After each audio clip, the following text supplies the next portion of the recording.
Assalamualaikum warahmatullahi wabarakatuh. Alhamdulillahirabbil alamin. Assalatu wassalamu ala asyrafil anbiya'i wal mursalin wa ala alihi wa sahbihi ajma'in, amma ba'du. Rabbi shrah li sadri wa yassir li amri wa hlul 'uqdatam min lisani yafqahu qawli. Puji syukur atas kehadiran Allah dengan segala limpahan rahmat dan nikmatnya. Pada kesempatan ini saya akan menceritakan kisah Nabi Ibrahim alaihissalam dan Nabi Ismail alaihissalam yang jadi tonggak peringatan Idul Adha dengan menyembelih hewan kurban. Nabi Ibrahim belum juga memiliki keturunan setelah bertahun-tahun menikah dengan Siti Sarah. Sarah kemudian mempersilahkan suaminya untuk menikah dengan Siti Hajar, yang merupakan pembantu di keluarga Nabi Ibrahim alaihissalam. Dari pernikahan dengan Hajar, Nabi Ibrahim dikaruniai seorang putra yang kemudian diberi nama Ismail alaihissalam. Namun pada suatu ketika, tepatnya pada malam 8 Zulhijjah, Nabi Ibrahim bermimpi didatangi seorang yang membawa pesan dari Allah yang berisi perintah untuk menyembelih anaknya. Nabi Ibrahim pun kaget dan muncul keraguan padanya. Apakah perintah itu memang dari Tuhan atau tidak? Pada 8 Zulhijjah itu, Nabi Ibrahim merenung mengenai benar atau tidaknya perintah tersebut. Malam berikutnya, Nabi Ibrahim kembali mendapatkan mimpi yang sama. Pada mimpi yang kedua ini, Nabi Ibrahim semakin yakin bahwa perintah tersebut memang berasal dari Allah Subhanahu wa Ta'ala. Lalu pada tanggal 10 Zulhijjah, Nabi Ibrahim membawa Ismail untuk dikurbankan. Ismail pun bersedia dikurbankan karena meyakini bahwa perintah itu datangnya dari Allah Subhanahu wa Ta'ala. Allah itu maha besar. Allah Subhanahu wa Ta'ala selalu memberikan berbagai cobaan kepada para rasulnya, termasuk Nabi Ibrahim yang begitu penyabar. Salah satu kisah Nabi Ibrahim ini tertulis dalam sebuah Al-Quran, yaitu, dan Ibrahim berkata, sesungguhnya aku pergi menghadap kepada Robku, dan dia akan memberi petunjuk kepadaku. Ya Robku, anugerahkanlah kepadaku seorang anak yang termasuk orang-orang yang soleh. Maka kami beri dia kabar gembira dengan orang yang amat sabar. Maka tatkala anak itu sampai pada umur sanggup berusaha bersama-sama Ibrahim, Ibrahim berkata, hai anakku, sesungguhnya aku melihat dalam mimpi bahwa aku menyembelihmu. Maka pikirkanlah apa pendapatmu. Ia menjawab, wahai ayahku, kerjakanlah apa yang diperintahkan kepadamu. Insya Allah kamu akan mendapati termasuk orang-orang yang sabar. Tatkala keduanya telah bersabar diri, dan Ibrahim membaringkan anaknya di atas pelipisnya, nyatalah kesabaran keduanya. Dan kami memanggilnya, hai Ibrahim, sesungguhnya kamu telah membenarkan mimpi itu. Sesungguhnya demikianlah kami memberi balasan kepada orang-orang yang berbuat baik. Sesungguhnya ini benar-benar suatu ujian yang nyata, dan kami tebus anak itu dengan seekor sembelihan yang besar. Kami abadikan untuk Ibrahim itu pujian yang baik di kalangan orang-orang yang datang kemudian, yaitu kesejahteraan dilimpahkan atas Ibrahim. Demikianlah kami memberi balasan kepada orang-orang yang berbuat baik. Sesungguhnya ia termasuk hamba-hamba kami yang beriman. Al-Quran Surat As-Saffat ayat 99-111. Ismail dilahirkan ketika Nabi Ibrahim berusia 86 tahun.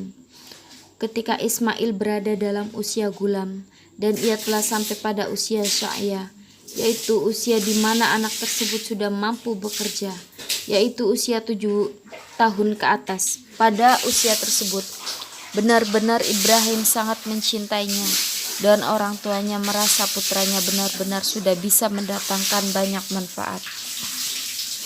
Ibrahim alaihissalam berkata pada putranya, hai anakku, sesungguhnya aku melihat dalam mimpi bahwa aku menyembelihmu. Perlu dipahami bahwa mimpi para nabi itu wahyu yang mesti dipenuhi.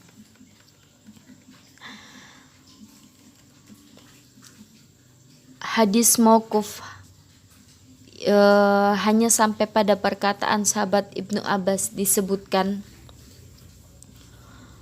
ru'yal anbiya'i fi nami wahyun.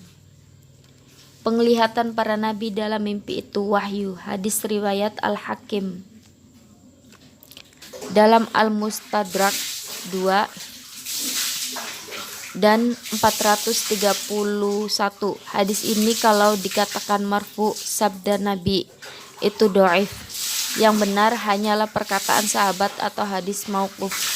Lihat tahqiq tafsir Ibnu Katsir 6 di 386 oleh Syekh Abu Ishaq Al-Huwaini hafizahullah. Ismail ingin bersabar, ingin harap pahala dengan menjalankan perintah tersebut, mengharap ridho Rabb-Nya, serta ingin berbakti pada orang tuanya. Ismail pun meminta pada bapaknya untuk melaksanakan apa yang telah diperintahkan Allah Ta'ala. Niscaya akan didapati Ismail termasuk orang-orang yang sabar atas kehendak Allah. Kesabaran tersebut dikaitkan dengan kehendak Allah karena memang tanpa kehendak Allah, kesabaran tersebut tidak bisa dicapai. Ketika Ibrahim dan Ismail telah berserah diri, Ibrahim sudah akan menyembelih anaknya, putranya sendiri, buah hatinya. Hal itu dilakukan untuk menjalankan perintah Allah dan takut akan siksanya. Ismail pun telah mempersiapkan dirinya untuk sabar. Ia merendahkan diri untuk taat kepada Allah dan ridho pada orang tuanya. Ibrahim lantas membaringkan Ismail di atas pelipisnya. Ia dibaringkan pada lambungnya lalu siap disembelih. Kemudian Ibrahim memandang wajah Ismail ketika akan menyembelihnya. Ketika dalam keadaan gelisah dan cemas, Ibrahim diseru dan dikatakan bahwa benar sekali ia telah membenarkan mimpi tersebut. Ia telah mempersiapkan diri juga untuk hal itu. Yang terjadi ketika itu, pisau sudah diletakkan di leher. Peristiwa ini adalah ujian Allah pada Ibrahim alaihissalam, menunjukkan akan kecintaan Ibrahim pada Rabb-Nya. Allah menguji Ibrahim lewat anak yang benar-benar ia cintai, diperintahkan untuk disembelih.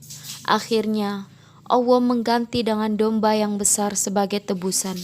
Ibrahim bukan menyembelih Ismail, namun menyembelih seekor domba.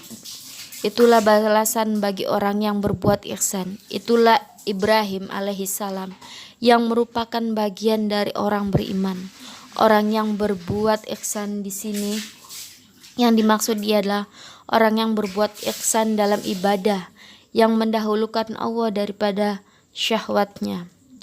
Ibnu Katsir mengambil pelajaran dari kisah Nabi Ibrahim ini dengan mengatakan, itulah balasan bagi orang yang mentaati kami ketika berada dalam kesulitan dan kesempitan.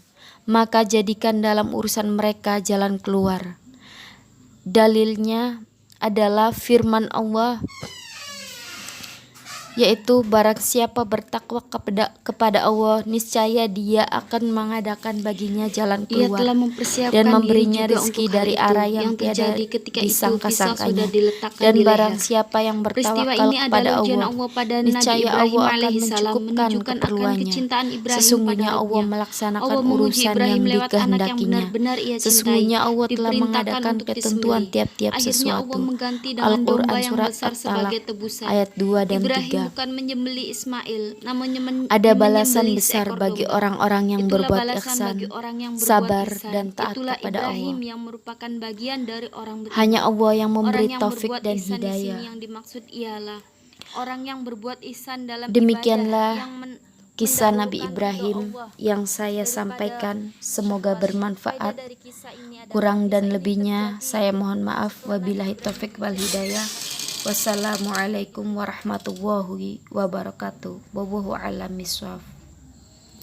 Barang siapa bertakwa kepada Allah, niscaya Dia akan mengadakan baginya jalan keluar dan memberinya rizki dari arah yang tiada disangka-sangkanya. Dan barang siapa yang bertawakal kepada Allah, niscaya Allah akan mencukupkan keperluannya. Sesungguhnya Allah melaksanakan urusannya kehendakinya. Sesungguhnya Allah telah mengadakan ketentuan bagi tiap-tiap sesuatu. Al-Quran Surat At-Talaq 2-3.